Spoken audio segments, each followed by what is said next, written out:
অনেকেই জানতে চান বাংলাদেশ উন্মুক্ত বিশ্ববিদ্যালয়ের অনার্স প্রোগ্রামে ভর্তির আদ্যোপান্ত নিয়ে।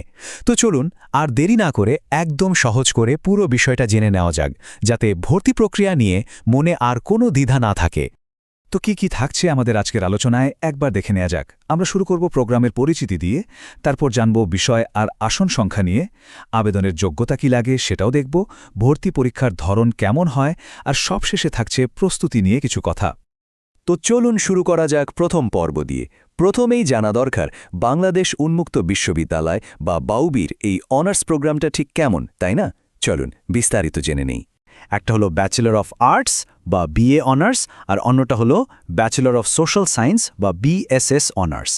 এই দুটোই কিন্তু 4 বছরের প্রোগ্রাম, আর এগুলো সরাসরি বিশ্ববিদ্যালয়ের সামাজিক বিজ্ঞান, মানবিক ও ভাষা স্কুলের তত্ত্বাবধানে চলে। এখানে একটা খুবই জরুরি বিষয় কিন্তু মাথায় রাখতে হবে, এই পুরো অনার্স প্রোগ্রামের ক্লাস বা পড়াশোনা যাই বলি না কেন, সেটা কিন্তু শুধু ঢাকাতেই হয়। মানে এর একমাত্র স্টাডি সেন্টার হলো ঢাকা আঞ্চলিক কেন্দ্র। যারা ঢাকার বাইরে থেকে আবেদন করার কথা ভাবছেন, তাদের জন্য এই তথ্যটা জেনে রাখাটা কিন্তু মাস্ট, কারণ দেশের আর কোথাও এর কোনো শাখা নেই। ওকে, তাহলে এবার আমরা পরের ধাপে যাই।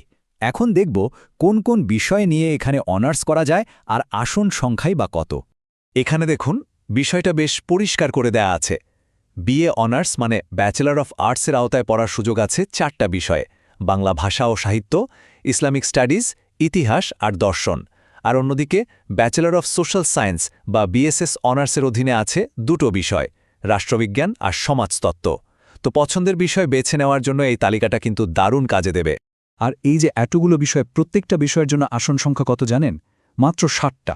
হ্যাঁ, ঠিকই শুনছেন, মাত্র 60 জন করে সুযোগ পাবে প্রতিটা সাবজেক্টে। তার মানে বুঝতেই পারছেন, প্রতিযোগিতা কিন্তু বেশ ভালোই হবে। তো বিষয় আর আসন সংখ্যা তো জানা হলো। এখন প্রশ্ন হলো, এখানে আবেদন করার জন্য শিক্ষাগত যোগ্যতা কি লাগে? চলুন সেই বিষয়টা এবার একটু দেখে নেই। এখানে একটা ছোট কিন্তু খুব গুরুত্বপূর্ণ পার্থক্য আছে। যারা বিএ অনার্স প্রোগ্রামে আবেদন করতে চান, তাদের এসএসসি আর এইচএসসি দুটোতেই আলাদাভাবে মিনিমাম জিপিএ 2.50 থাকতে হবে। কিন্তু যারা বিএসএস অনার্স প্রোগ্রামে আগ্রহী, তাদের জন্য রিকোয়ারমেন্টটা আরেকটু বেশি। এক্ষেত্রে এসএসসি ও এইচএসসি দুটোতেই আলাদাভাবে মিনিমাম 2.75 জিপিএ লাগবে। এই ব্যাপারটা খেয়াল রাখাটা জরুরি। আচ্ছা, ধরে নিলাম মিনিমাম জিপিএ আছে, তার মানে কি ভর্তি নিশ্চিত? না, একদমই না। এটা তো কেবল প্রথম ধাপ। এরপর বসতে হবে একটা ভর্তি পরীক্ষায়। তো এই ভর্তি পরীক্ষাটা কেমন হয়? চলুন এর কাঠামোটা এবার জেনে নিই। ভর্তি পরীক্ষাটা হবে মোট 100 নম্বরের, আর পুরোটাই এমসিকিউ পদ্ধতিতে। নম্বরটা কিভাবে ভাগ করা হয়েছে দেখুন: বাংলায় 25, ইংরেজিতে 25, সাধারণ জ্ঞানে আরও 50।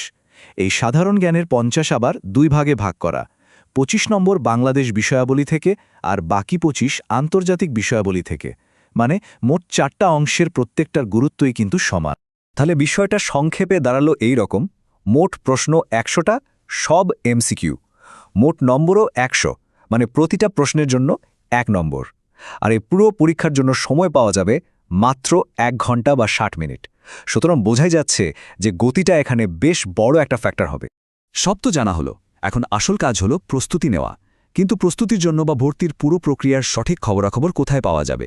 চলুন শেষ পর্বে আমরা সেই ব্যাপারগুলোই জেনে নিই। দেখুন, যে কোনো তথ্যের জন্য সবসময় অফিসিয়াল বা নির্ভরযোগ্য সোর্সের উপর ভরসা করা উচিত। ভর্তির সব রকম আপডেট, যেমন সার্কুলার কবে দেবে, পরীক্ষার প্রস্তুতি কেমন হওয়া উচিত, এই সব কিছুর জন্য ওপেন ইউনিভার্সিটি গাইডলাইন্স নামের ফেসবুক পেজ, হোয়াটসঅ্যাপ চ্যানেল আর ইউটিউব চ্যানেল ফলো করতে পারেন। এখান থেকেই সবচেয়ে নির্ভরযোগ্য আর আপ টু ডেট তথ্যগুলো পাওয়া যাবে। তো স্বপ্নের বিষয়ে পড়ার জন্য এই যে একটা দারুণ সুযোগ, এর জন্য প্রস্তুতি নেওয়ার পালা কিন্তু শুরু হয়ে গেল। শিক্ষাজীবনের এই নতুন অধ্যায়ের জন্য অনেক অনেক শুভকামনা রইল।